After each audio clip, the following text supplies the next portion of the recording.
Lijep pozdrav dragi moji, dobrodošli u još jednu lekciju na ovom kanalu. U današnjoj novoj follow-up lekciji pozabavit ćemo se običnim sadašnjim vremenom, ali ovaj put ćemo se fokusirati na takozvana WH questions.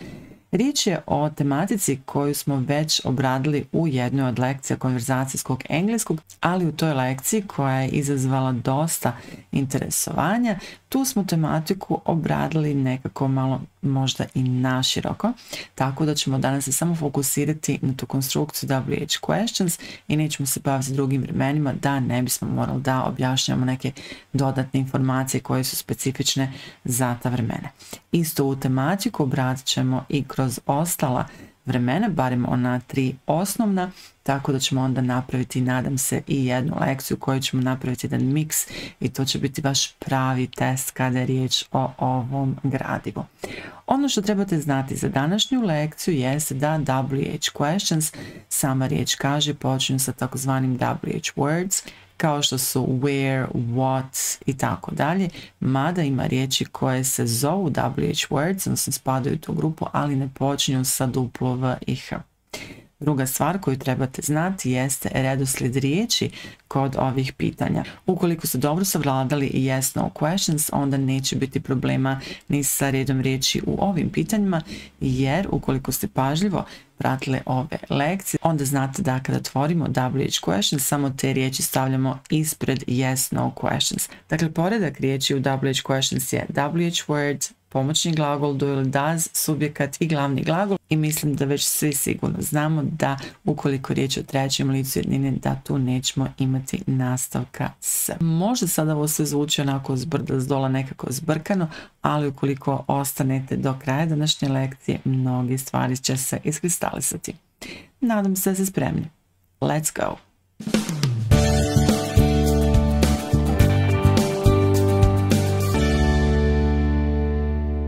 Prva rečenica od koje trebamo napraviti WH pitanje jeste buses pass my house every hour. Vjerujem da vam je rečenica poznata. Dakle, današnja lekcija kombinacija rečenica koje smo već imali nekih novih rečenica. Pa da vidimo kako ćemo pitati koliko često autobusi prolaze pored tvoje kuće. Dakle, naš odgovor na pitanje treba biti every hour. Zato pitamo how often, koji smo rekli da je redoslijed riječi. WH word, pomoćni glagol do ili does, subjekat i glavni glagol. U ovom slučaju WH word je čitava fraza how often. Dakle, how often je pitanje na koje dobivamo odgovor every hour. Pa pitamo how often do, tako je, subjekat buses, glavni glagol pass your house. How often do buses pass your house? Dakle, koliko često autobusi prolaze pored tvoje kuće. Sam changes planes at Barcelona. Posljedno pitanje sa where. Dakle, trebamo dobiti odgovor Barcelona. Evo i sada ćemo vidjeti da će redoslijed riječi za WH word where biti kao u yes, no questions. Dakle, imat ćemo pomoćni glagol do ili does. Does, evo to nam signalizira ovo s ovdje, a i naravno sam jer je treće lice jednine. Pripisujemo subjekat, glavni glagol smo rekli će biti bez nastavka s jer je riječ o trećem licu jednine i naravno ostatak rečenice planes. Dakle, where does Sam change planes? Dakle, gdje presjeda Sam iz aviona u avion. Violet carries an umbrella. Prvo ćemo postaviti pitanje da dobijemo odgovor an umbrella. I to je pitanje naravno sa what. Dakle, šta? Šta uvijek Violet nosi? What does, naravno zbog ovog carries. What does subjekat Violet? Sada slijedi glavni glagol. Znamo da ispred glavnog glagola mora doći ovaj prilog učestalost. Pišemo always. I naravno carry u obliku za infinitiv. Dakle, what does Violet always carry? E sada, mi možda želimo pitati ko uvijek nosi kišobran. Šta ćemo sada? Rekli smo za WH word, pišemo do ili does, subjekat, glavni glagol, je li tako? Idemo.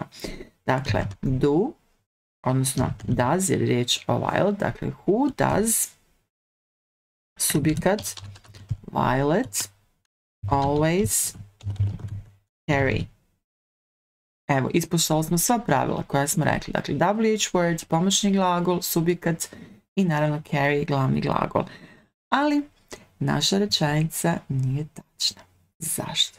Zato što kada postavljamo pitanje sa who, dakle za subjekta, za vršioca radnje, kao što je ovdje ko nešto radi, redoslijed riječi je apsolutno isti kao u izjavnoj rečenici. Što to znači? To znači da ćemo samo umjesto ovog Violet u rečenici Violet always carries an umbrella napisati who. Dakle, samo prepisujemo ovu izjavnu rečenicu. Pa kažemo who always carries an umbrella. Sad ćete vi mene pitati, a teacher, kako sada imamo nastavak s u trećem licu jednine, a imamo pitanje? Pa evo, vidite, uvijek od pravila postoji izuzeci, vi samo trebate upamtiti da je tu riječ o pitanju, dakle pitanja kojima pitamo za subjekat, za vršioca radnje. Ok, idemo dalje. They wash the floor every week. Sad ćemo da postavimo pitanje što oni rade svake sedmice. Nećemo pitati što oni peru svake sedmice, što oni radi, zbog toga smo ovdje u zagradu stavili glagol do, raditi. Dakle, what do they do every week? What do they do every week? Nemojte opet da vas zbuni. Ovdje je riječ o pomoćnom glagolu koji moramo imati da smo napravili pitanje. Ovdje je riječ o glagolu do, glavnom glagolu koji ima značenje u ovom kontekstu raditi. Ok. Dakle, što oni radi svake sedmice? What do they do every week? A kako biste recimo pitali koliko često oni peru pod? Koliko često? How often? Pomoćni glagol do, ko, subjekat they. How often do they wash the floor? How often do they wash the floor? I onda u tom slučaju naš odgovor bi bio every week. Evo da to lijepo i označimo. Dakle, how often do they wash the floor? Every week. Chris likes boiled eggs. Idemo pitati što Chris voli. What? Pošto je Chris, bit će što? Do ili does? Does, tako je. What does Chris like? I nemamo naravno nastavka s na glavnom glagolu. What does Chris like? I dobivamo odgovor boiled eggs. Odnosno, Chris likes boiled eggs. Idemo sada pitati ko voli kuhana jaja. Što ćemo sada kažemo? Who? Pitamo za subjekat, pa kažemo što? Da, samo prepisujemo ostatak izjavne rečenice. Who likes boiled eggs? Who likes boiled eggs? Mislim da to sada postaje mnogo jasnije, ali tako?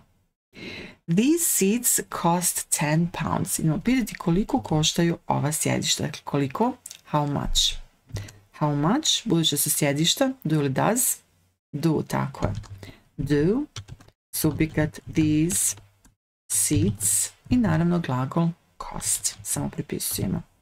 I naš odgovor je 10 pounds, je li tako? Da. How much do these seats cost? Kratko, 10 pounds. Što košta 10 funti? What? Što ćemo sada? Opet pitamo za subjekat. U ovom slučaju nemamo vršioca radnje, već imamo riječ, odnosno frazu koja popunjava tu poziciju subjekta u rečenici. Što znači da će opet redoslijed riječi biti isti jer pitamo za subjekat. Je li tako? Dakle, red je riječi isti kao u izjavnoj rečenici. What costs? Dakle, ovo what je zamijenilo these seats. What costs 10 pounds? Možda se čudite. What costs 10 pounds? Ili niste dobro čuli? Šta to košta 10 funti? Ok. Robert fishes in the lake. Idemo pitati gdje Robert peca. Where does Robert fish? Dakle, nema nastavka s. Where does Robert fish? A kako ćemo pitati ko peca u jezeru? Dakle, na prvo pitanje smo imali odgovor in the lake, a na drugo ćemo imati Robert. Opet pitamo za subjekat, tako i u tom slučaju samo prepisujemo ostatak izdane rečenice. Dakle, umjesto Robert pišemo who i prepisujemo ostatak rečenice. Čak i prepisujemo ovaj nastavak s u trećem licu jednine. Dakle, who fishes in the lake? Ko peca u jezeru? Niste dobro čuli. Who fishes in the lake? I use the computer. E sad pitam osobu što ti koristiš. Ti bit će do. Tako je. What do you use? The computer. What do you use? Ko koristi kompjuter? Evo opet znači I. Znači da ćemo samo prepisati use the computer iz who. Pa kažemo who use the computer. Je li tako? E pa nije. Što sada nije? Ok, da vidimo. Kad imate ova pitanja sa who, odnosno pitate za subjekat, glagol uvijek mora biti u trećem licu jednine. Što znači uvijek ćete na njemu morati imati taj nastavak s. Pa ćemo da dodamo i kažemo who uses the computer. Ok? Možda zvuči komplikovano, vremenom, vježbom, sve će to postati lagano. Angela kisses her mother every night. E sada, želimo da pitamo koga poljubi Angela. Dakle, treba nam odgovor her mother. A vidimo sad da pitamo who. U nekim starim gramatikama naići ćete na problem, mada i neki moderni gramatičari još uvijek insistiraju na tome da umjesto who u ovom slučaju potrebite whom. Dakle, koga poljubi Angela svaku večer. Međutim, to sve više u svakodnevnoj upotrebi se izbacuje. Jednostavno, jezik nameće svoje, odnosno situacije nameću svoje, ljudima jednostavno lakše upotrebiti who umjesto whom, dakle za indirektni objekat, tako da morate biti i pažljivi kada postavljate pitanja sa who, dakle da li vi pitate ko poljubi svoju majku svake večer ili koga poljubi Angela svake večer. Dakle, mi ćemo sada pitamo koga i umjesto tog whom, koje nekako već zastariva, već se izbacuje iz upotrebe, upotrijebit ćemo who. Što znači da nećemo prepisati ovu izjavnu rečenicu, već ćemo slijediti onaj naš redoslijed WH word, pomoćni glagol, do ili does, subjekat i glavni glagol. Ok, pa da vidimo. Who does Angela kiss every night? Who does Angela kiss every night? Međutim, ukoliko vi stavite to nije to greška, ali onako zvučit će malo arhaično, što vam ja ne bih preporučila. Dakle, koga poljubi Angela svake noći? Who does Angela kiss every night? Nadam se da je to koliko toliko jasno. A što ne bi bilo? Christopher drives a bus. Što Christopher vozi? Dakle, trebamo dobiti odgovor a bus. What does, naravno, sad ćemo he da ne pišemo Christopher. What does he drive? What does he drive? Idemo postaviti pitanje sa who. Naravno, dobimo odgovor Christopher. Who, samo prepišemo, tako je, drives a bus. Niste dobro čuli, pa pitate who drives a bus? She has many friends. Idemo pitati koliko prijatelja ona ima. Pa pitamo kako. How many? Koliko prijatelja? Da, kao i u našem jeziku. Koliko prijatelja? Dakle, ne možemo reći koliko pa nešto subjekat ili neki redoslijed, pa onda prijatelj. Dakle, to moramo da spojimo. Pa ćemo da kažemo how many friends does... Dakle, ovdje je have glavni glagol. I kada je glavni glagol, onda mora biti tu pomoćni glagol do ili does da napravi pitanje. Dakle, nam pomogne da napravimo pitanje. How many friends does she have? How many friends does she have? Odgovor je many friends. Cats like to sleep. Idemo pitati što mačke vole. What mačke do, dakle subjekat, cats like. Naš odgovor je To sleep. Tako je. Vidite, ne mora tu u odgovoru biti samo imenica, može biti infinitiv. Dakle, što mačke vole? Spavati ili da spavaju. What do cats like? To sleep. She washes the dishes every evening. What? Što ona radi svake večeri? Opet ćemo upotrijebiti glagol do. Dakle, nećemo pitati što ona pere svake večeri, već što ona radi svake večeri. What does she do every evening? What does she do every evening? A ukoliko želimo pitati ko pere posuđe, odnosno suđe svake večeri. Naravno, samo prepišemo ostatak iza rečenice. Who washes the dishes every evening? Who washes the dishes every evening? The shop closes at 5. Trebamo dobiti odgovor at 5 i zato postavljamo pitanje sa what time, dakle u koliko sati. Ne at what time, već what time. Vidimo da je riječ o trećem licu jednine, pa pišemo does. What time does the shop close? What time does the shop close? Tony often plays golf at the weekends. Idemo pitati što Tony često igra vikendom. What does Tony play? A znamo da ispred glavnog glagola mora doći prilog učestalosti, often. What does Tony often play at weekends? I naš odgovor bi bio golf, of course.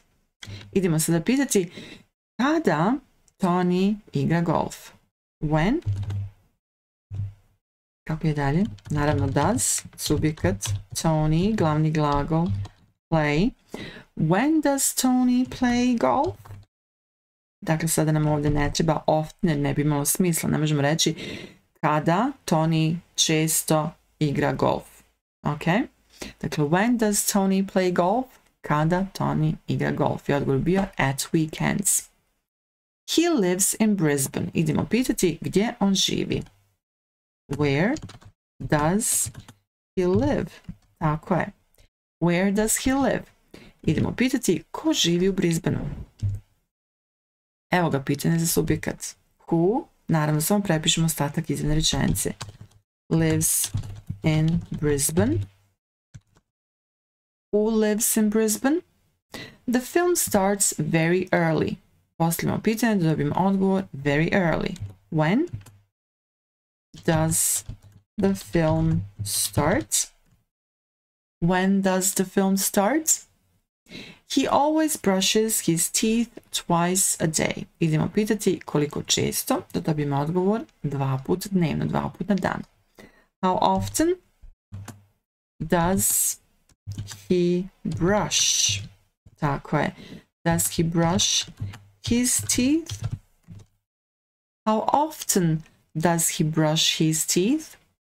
Charlie starts work at 4 a.m. Dakle, Charlie počinje sa poslom u 4 ujutro.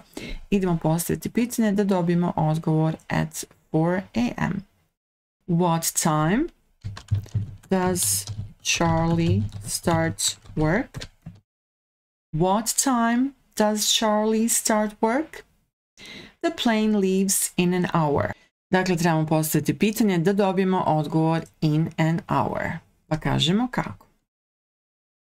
What time does the plane leave? What time does the plane leave?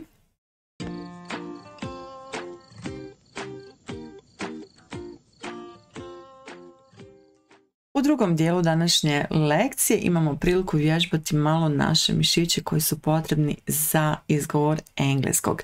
Kako će teći ovaj dio lekcije? Ja ću pitanje koje smo danas pravili reći na našem jeziku, a vi ćete u zavisnosti od vašeg nivoa rečenicu pročitati sa ekrana ili nećete gledati na ekran i sami ćete pokušati napraviti tu rečenicu u glavi i naravno izgovoriti je naglas. Jeste spremni? Nadam se da jeste. Idemo. Prvo pitanje. Koliko često autobusi prođu pored tvoje kuće? How often do buses pass your house? Gdje Sam presjeda iz aviona u avion? Where does Sam change planes? Što Violet uvijek nosi? What does Violet always carry? Ko uvijek nosi kišobran? Who always carries an umbrella? Što oni rade svake sedmice? What do they do every week? Koliko često oni peru pod? How often do they wash the floor? Što voli Chris? What does Chris like? Ko voli kuhana jaja? Who likes boiled eggs?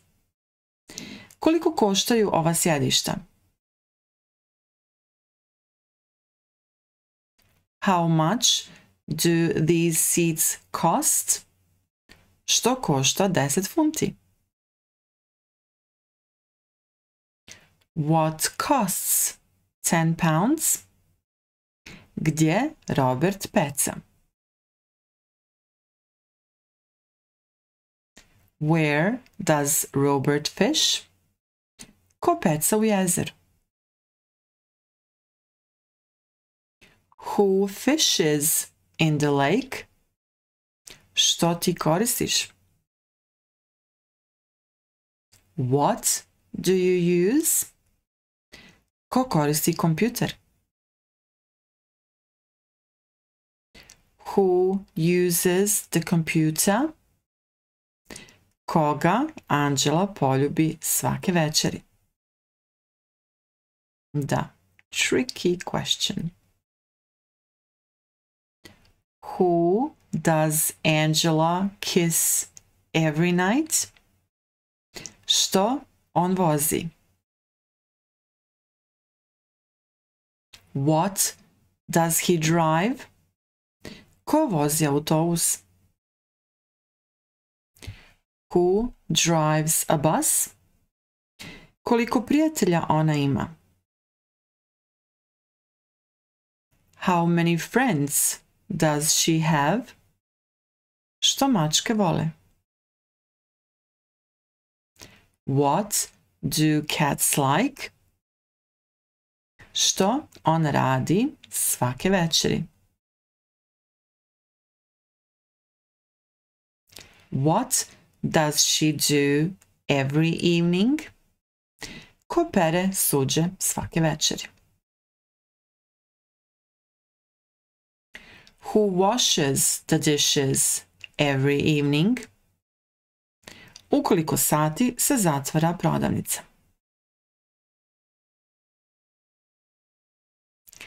What time does the shop close? Što Tony često igra vikendom?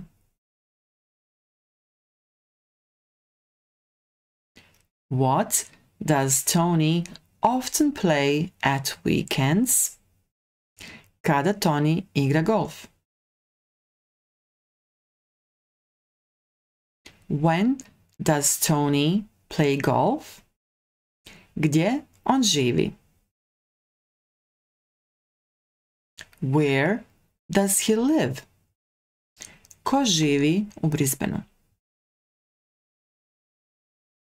Who lives in Brisbane? Kada počinje film? When does the film start? Koliko često on pere svoje zube? How often does he brush his teeth? U koliko sati Charlie počinje da radi, odnosno raditi? What time does Charlie start work? U koliko sati kreće avion, odnosno polijeće avion. What time does the plane leave?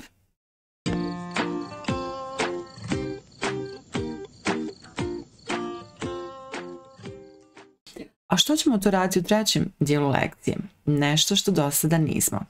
Ja ću vam postaviti pitanje na engleskom jeziku, dakle ova pitanja koja smo danas radili, a vi trebate da odgovorite na to pitanje. Naravno, ukoliko ste na nešto nižem nivou, pročitajte izjavnu rečenicu sa ekrana, a ukoliko ste na nešto naprednijem nivou, onda sami dajte odgovor.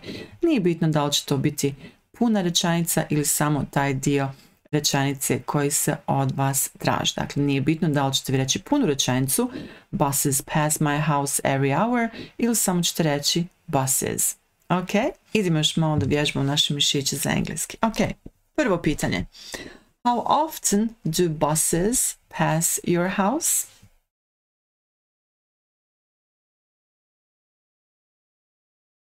Where does Sam change planes?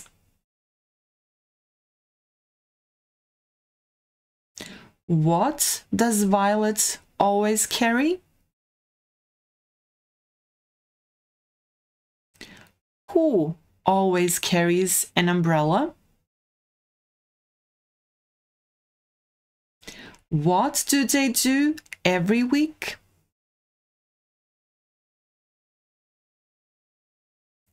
How often do they wash the floor? What does Chris like? Who likes boiled eggs? How much do these seeds cost? What costs 10 pounds? Where does Robert fish? Who fishes in the lake? What do you use? Who uses the computer?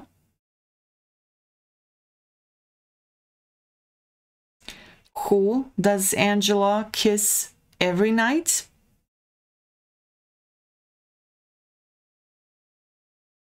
What does he drive?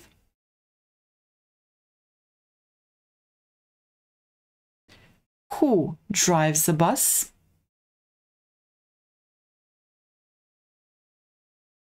How many friends does she have? What do cats like?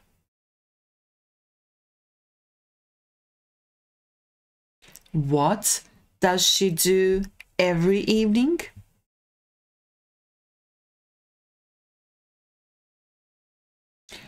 Who washes the dishes every evening? She does, that's right. What time does the shop close? What does Tony often play at weekends? When does Tony play golf? Where does he live? Who lives in Brisbane? When does the film start?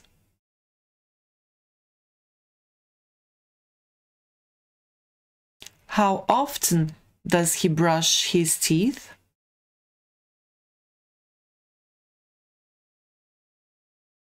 What time does Charlie start work? And last but not the least, what time does the plane leave?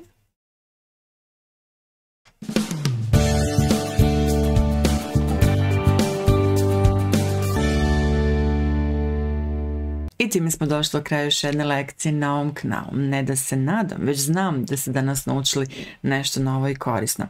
Do naredne lekcije sve vas lijepo pozdravljam i vidimo se uskoro.